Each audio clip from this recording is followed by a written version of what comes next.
Do you like adding pedals to the Podgo's effects loop? I've been playing around with it, and to be honest, sometimes they work, sometimes they don't. I recently did a comparison of a TS9, a real tube screamer, against the TS808 tube screamer model on the Podgo. And I posted this to Facebook, and one of my friends, Ari, had a comment. It's like basically along the lines of, these analog pedals, most likely when they were designed, were not even meant to interface or be combined with, with a digital unit. And I think he's right, because right now I have a Wampler hot wired going into my Podgo's effects loop, and we're gonna try that out. Just gonna see how it sounds here. And I have like a Fender Deluxe Vibe, I guess that's a Deluxe Reverb. So it's the US Deluxe Vibe amp model and matching cab. And I haven't really touched anything on it. I just kind of let it go because I don't care about the preset. This is not a preset video. So it's just more about the sound. I want to get the sound of the drive.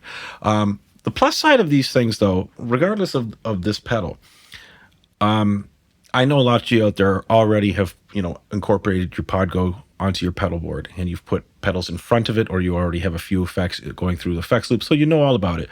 But for beginners out there who aren't really using the effects loop, having a dual pedal, if you just want to bring one extra thing with your Podgo, having a dual drive pedal like this, or some kind of dual effects pedal, gives you basically like two more blocks in the Podgo, because it's going through the effects loop, and that'll free you'll have your four signal chain preset blocks free.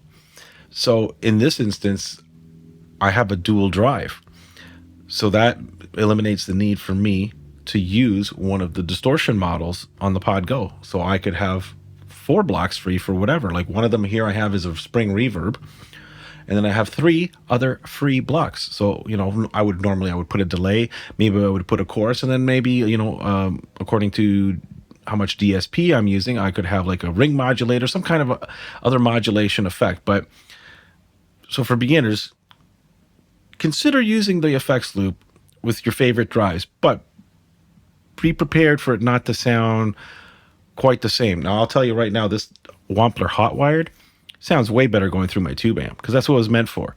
It sounds night and day to me. But let's check it out here. So let's cue up this preset here, or it's just clean. So here's the guitar. So it's just the amp without changing any settings, and some reverb.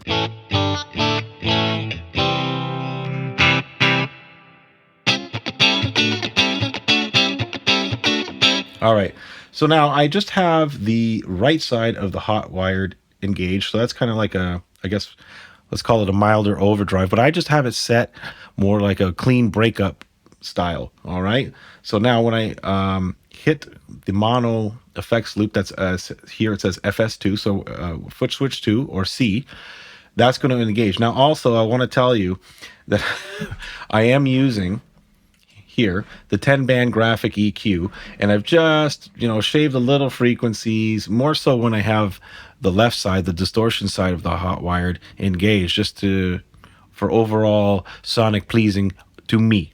Okay, so let's get to it. Here is the hot wired.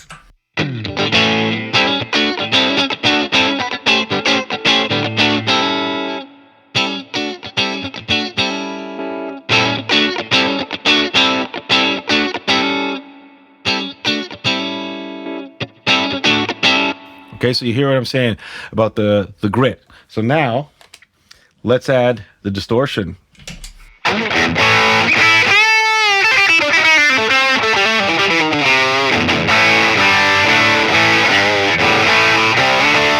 I'll add more distortion, and you can hear the hissing. And I'm going to turn down the tone.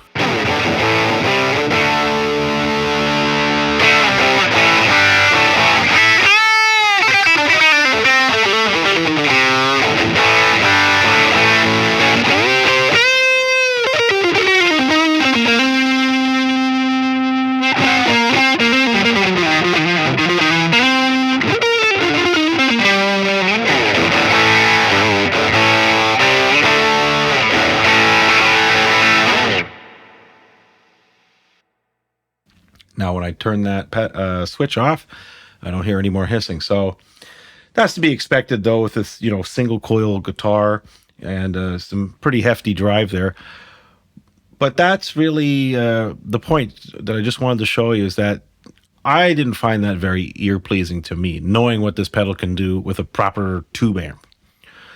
But it also, like I said, it's freed up, a block, and it's given me two, because, you can take any other dual drive, and you can have it set as two independent if you want, or blending like I was doing, kind of a stacking thing. But it just gives you more capability, but you might be a little disappointed that the pedal isn't sounding as it does through an amp.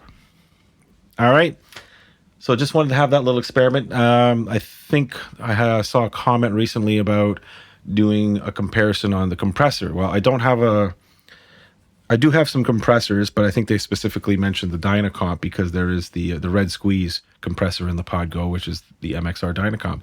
But we could do a comparison like that. So if you want to see some more comparisons for certain effects, even if it's not the same brand or the same exact effect being compared, but I could compare a compressor pedal to the Podgo's compressor, or delays and that. So if you want to see that, drop a comment, okay? If you like the video, hit the like button. Don't forget to subscribe, and check out this video.